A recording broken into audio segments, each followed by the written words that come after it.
Buenas tardes. A continuación, haremos una pequeña introducción del contexto histórico de la electrodinámica. Esta presentación está a cargo de las compañeras Paula Paredes, Paula Jimena Quimbay y quien les habla, Laura Rincón. Para dar inicio, se hablará un poco acerca de los comienzos de la electrodinámica. Comencemos. Las primeras noticias del descubrimiento de la electricidad se remontan al siglo VII, cuando Tales de Mileto, uno de los 7 grandes sabios de la antigua Grecia, estableció que al frotar un trozo de ámbar con un paño, este empezaba a traer pequeñas partículas como hojas secas. Desde entonces, Tales de Mileto creyó que esto se producía debido a un espíritu que se encontraba dentro del ámbar, que después lo denominó como electrón. A pesar de esta primera experiencia que tuvo Tales de Mileto, ni la civilización griega en su apogeo, ni Roma, ni siquiera el mundo feudal europeo contribuyeron de manera significativa a la comprensión que se tenía de la electricidad, del magnetismo y mucho menos de la interactividad entre ambos fenómenos llamado electromagnetismo. Con el Renacimiento, en el siglo XVII, se produjo en Europa un cambio importante y las ciencias tomaron un nuevo impulso. En 1600, Guillermo Hilbert tenía gran inquietud por el experimento de Tales de Mileto y realizó rudimentarios experimentos produciendo el primer estudio científico sobre el tema que se convertiría luego en los antecedentes de la energía eléctrica. Hilbert publicó en latín un tratado titulado De Magnete, sobre el magnetismo y las propiedades de la atracción del ámbar. Ahora bien, Otto Bonn construyó en 1660 la primera máquina que generó una carga eléctrica. Esta era una gran bola de azufre atravesada de lado a lado por una varilla montada sobre dos ranuras, formando un eje.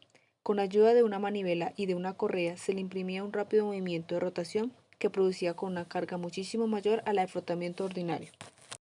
Se sumaron a esta las observaciones del jesuita italiano Niccolò Cabeo, en 1629, quien determinó que los cuerpos cargados previamente por flotación unas veces se atraían y otras veces se repelían. Uno de los problemas importantes a resolver era determinar cuántas clases de electricidad había y quien finalmente consiguió esto fue Francois de Cisternain, en 1733, quien tras realizar numerosos estudios sobre electricidad estableció que tan solo había dos tipos de electricidad.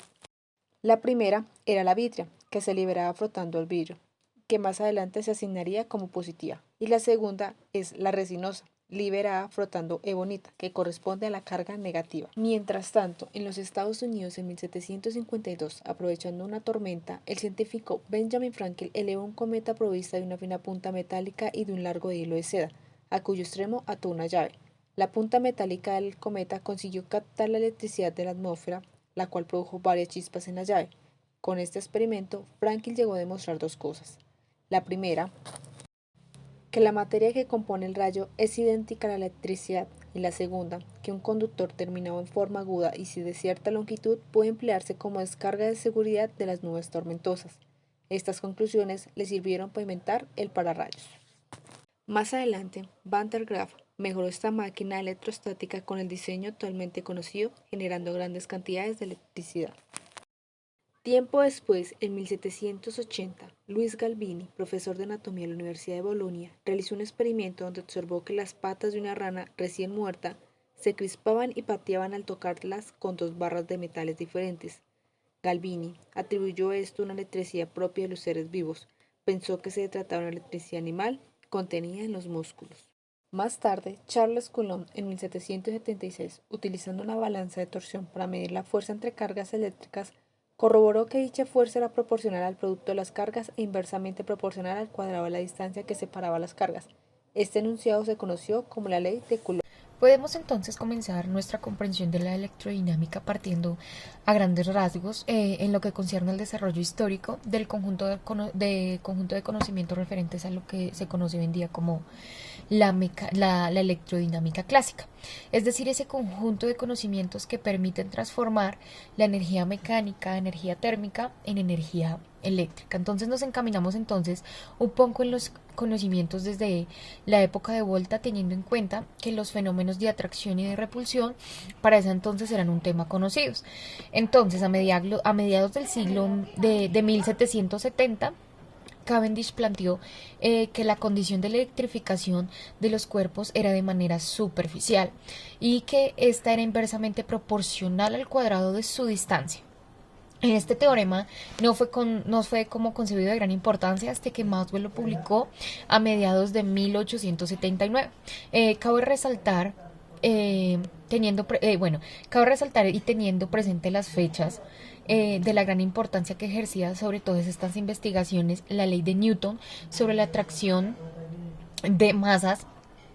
Fue entonces como esa primer ley cuantitativa, ¿sí? Que calculaba las fuerzas entre objetos distantes, sino fue hasta en 1935 que se propuso plantear como una ley distinta a esta que planteó Newton, ¿sí? Entre cuerpos que se atraen a distancia. Ese trabajo que fue hecho por Yukawa sobre fuerzas entre partículas nucleares. Bien, al final terminó llevándose el crédito Coulomb, ¿sí?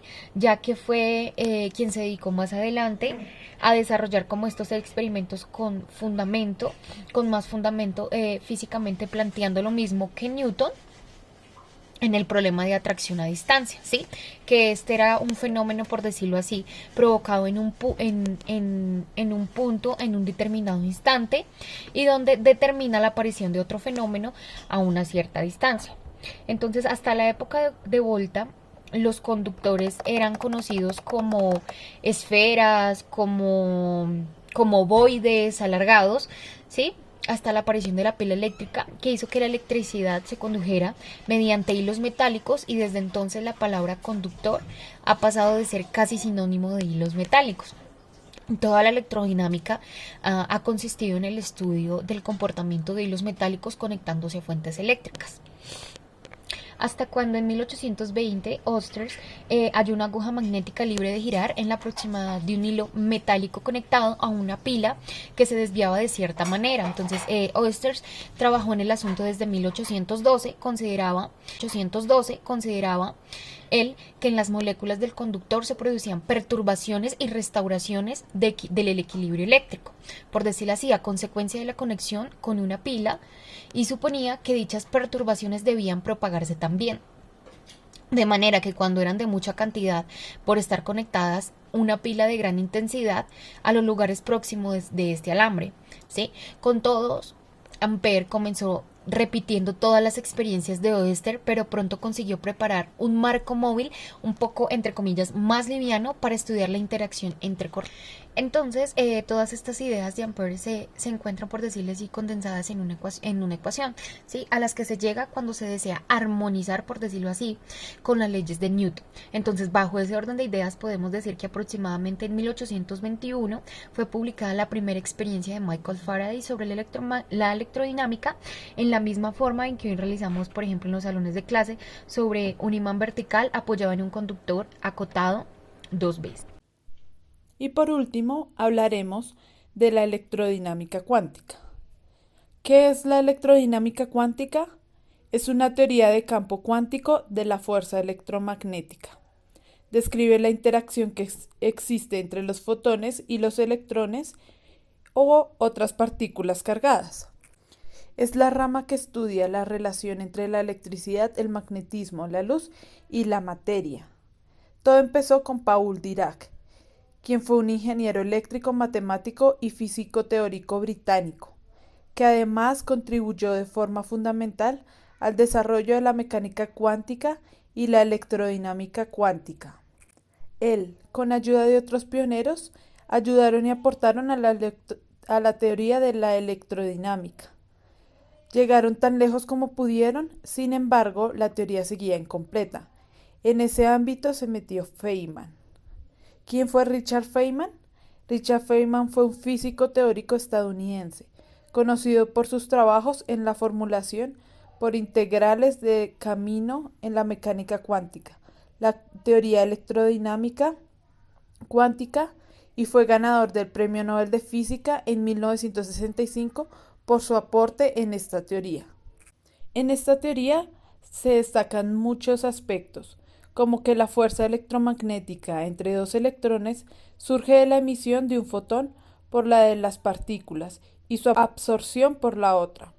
La conservación de la energía momento está garantizada si uno admite el principio de incertidumbre.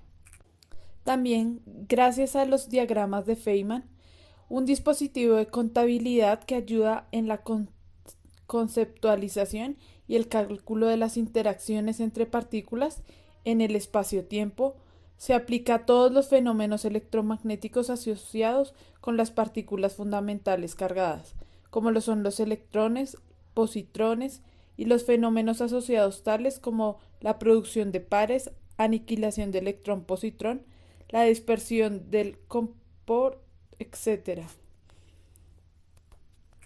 También se puede usar para modelar con precisión algunos fenómenos cuánticos que no tenían análogos clásicos tales como el desplazamiento del LAMP y el momento magnético anómalo del electrón. También, gracias a la ecuación de Dirac, publicada para la revista El Electrón en 1928, abrió las puertas para el desarrollo posterior